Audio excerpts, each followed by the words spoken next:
Greetings, everybody. Nick DiVirgilio here. I hope you're all doing well in the first couple weeks of 2023. And welcome back to my tour vlog of my time with the Steve Hackett Band.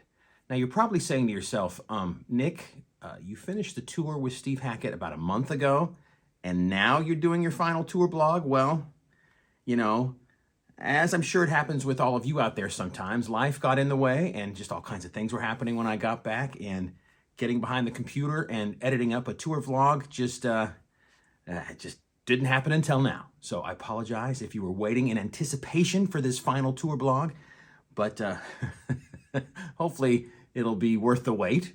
Who knows? Let's get to it. This tour vlog is going to consist of some video snippets from the show at the Patchogue Theater for the Performing Arts. Patchogue, New York is a small little beach town on Long Island. It was the final show of the tour. So we had a lot of energy on stage that night. It was the final show for the band of their whole year of touring. So they did something like 150 or 60 shows. So this was the culmination of the whole year for them. And it was my final show of my 9 shows subbing for Craig Blundell. So it was a lot of energy on stage that night. It was good fun, great crowd, cool old little theater, quaint little town. So a lot of cool things going for it. All this video was shot on my friend's iPhone while he was holding it in his hand. So the video and the audio are going to be what they are. The video's a little wobbly here and there once in a while. The audio doesn't sound actually too bad. The iPhones are pretty good with their audio. And so it just is what it is. I just wanted to give you some little insights of what this final show was and the energy and the vibe we had on stage, because it was really cool and so much fun. So with all that being said, let's get on to the first little thing. The first little snippet here is from the song Tower Struck Down. It's a cool, very cool track to play. And when I first joined the tour and all the time I spent rehearsing, I thought the downbeat was in a different spot. I was actually 1/4 note off of the downbeat. So in this little snippet, when I come in with the drum beat, that first snare crack, pow, that's actually beat 1. And for months, or however long I rehearsed before showing up in Montreal for the first day of rehearsal, I thought the following kick drum, the kick drum that happens right after that snare drum, was beat 1. Just, I don't know. That's just the way my brain, was, processing the whole thing.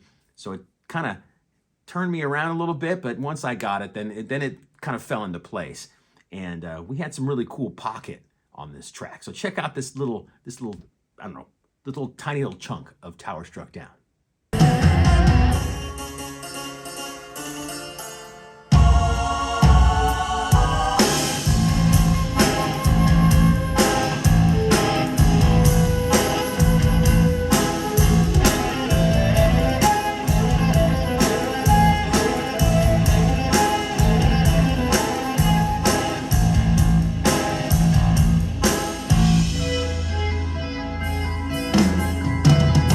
Well, that was pretty cool, right? Such a cool track to play. And I don't know if you noticed, in all these little snippets, I mean, everybody in the band is just on fire. They were on fire every night. So consistent, so solid.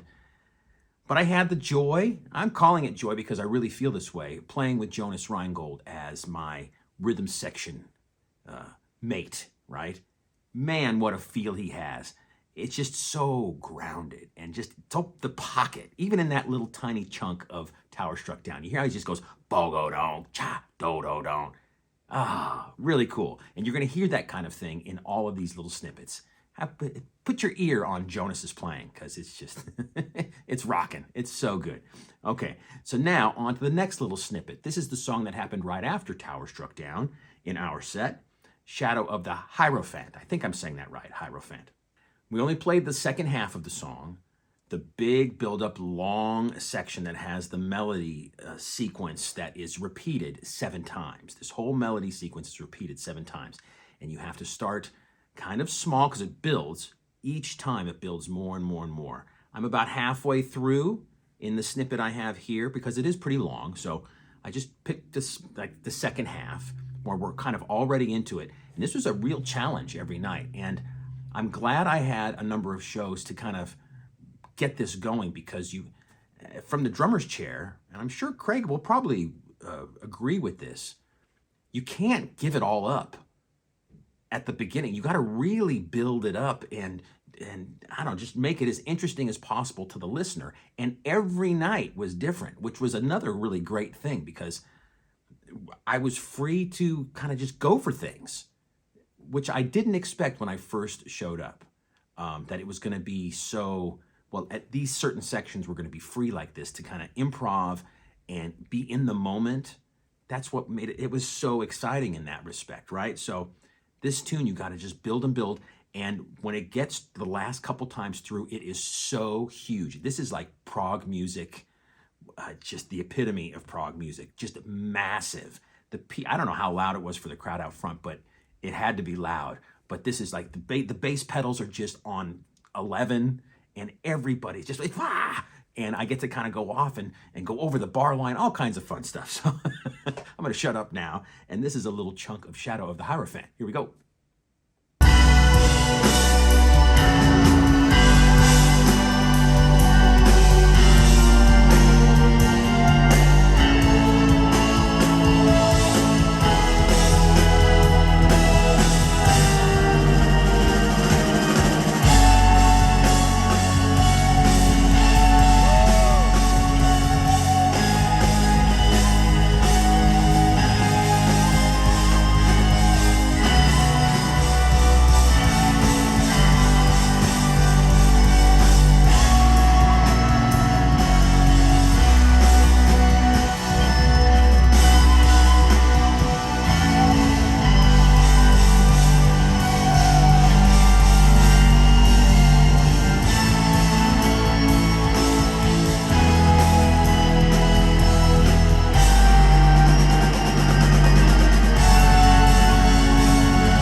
Did you feel it? Did you feel the hugeness in it all? And I got to tell you, too, the crowd reaction at the end of Hierophant every night was really great. It ended our first set, so it was a lot of fun to play.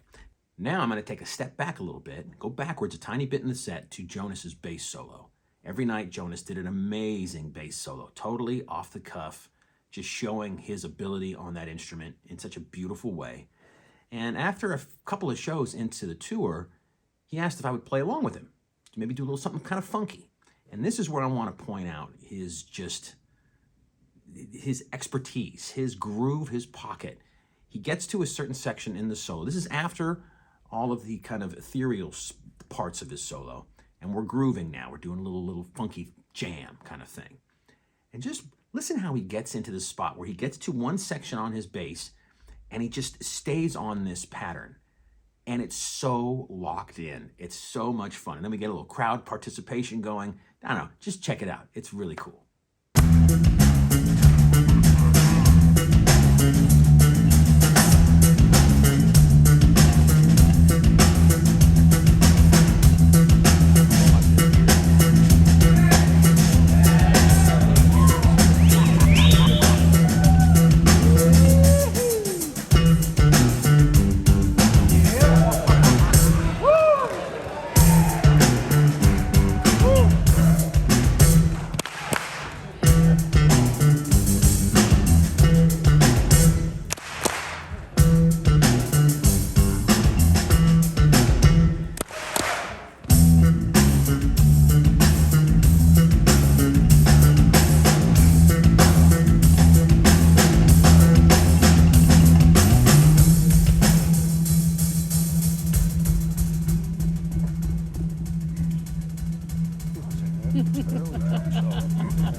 See what I mean? That's why Jonas Reingold is one of my favorite musicians on the planet.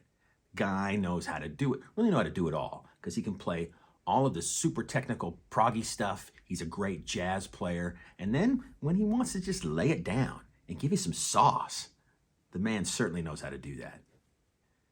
All right, on to the next little snippet, and this is from the song Afterglow. Now, one of the joys of this tour, of playing with Steve Hackett on this tour, was playing all of Seconds Out from top to bottom.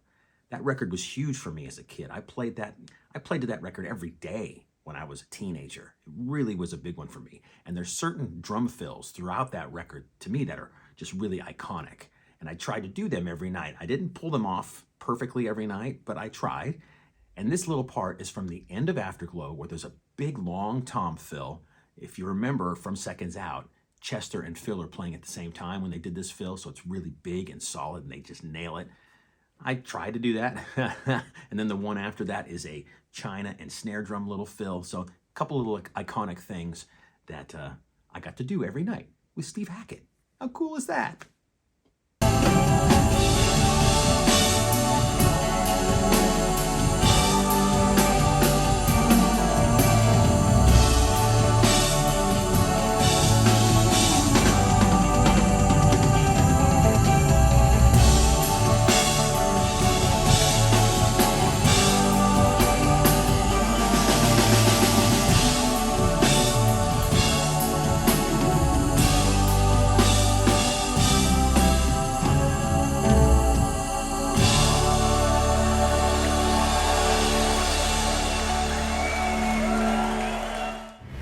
Pretty great, right? I got to play these tunes every night. I'm definitely a lucky guy, without a doubt. All right, now on to the next chunk. This is actually a little longer chunk from the song, the iconic Genesis tune, The Cinema Show. Playing this tune every night was definitely a challenge, just trying to cop Phil's, feel. I've been playing this tune again since I was a little kid, so I knew it like in my bones, but the Seconds Out version is Bill Bruford playing drums. So it was kind of like a mash of both things. I definitely learned that. I definitely learned the version from Selling England. So kind of getting both together, but just, again, and also, I'm going off on a tangent here. Check out, everybody sounds amazing. As I said, check out what Jonas is playing on the bass. He's got this huge double neck guitar, and he's just raging up the neck on the bass, playing such musical things within this part. It's just so cool. So here we go, a little chunk of Cinema Show.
Really, what else can I say other than, yeah. All right, that's my reaction, right? Okay, so now on to the last little chunk here. Thank you for hanging out with me today and watching these little snippets. This is from the end of the show. This, I think you'll be able to tell from this little piece of video here. especially if you kind of focus in on me, how just on top of the world I was. Again, the energy level at this particular gig was really great. It was the last show, so everybody was feeling it, right? This is the end of Los Endos, okay? We're doing don, ga, don, ga, don. It's big, it's rocking, it's just feeling really good. Nad comes out and sings that line, there's an angel standing in the sun, right? And then after that, we have one more time through the progression. And this is the little chunk that I'm going to show you here. If everybody's got lots of energy, we're playing really hard, the lights are going. If you focus in on me, I'll apologize to Craig now. I was using Craig's drums. He was so generous to let me use his drums. But in this section, I couldn't help but just hitting the drums as hard as I could. Now, hitting the drums really hard is not always a good thing because sometimes you could choke the drums and, you gotta look like you're playing hard, but maybe not so hard because it's an instrument. And if you just beat the crap out of it, sometimes it doesn't sing like it should. Well, all that was out the window for the end of this tune. Oh my gosh, I've got my snare hand way up high and I just kapow as hard as I can hit it. And because it was just, I was enveloped in the energy of it all. Oh my gosh. And I think you'll be able to tell from this little chunk right here. Here we go.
And there you go, my final tour vlog from my time with Steve Hackett and the boys.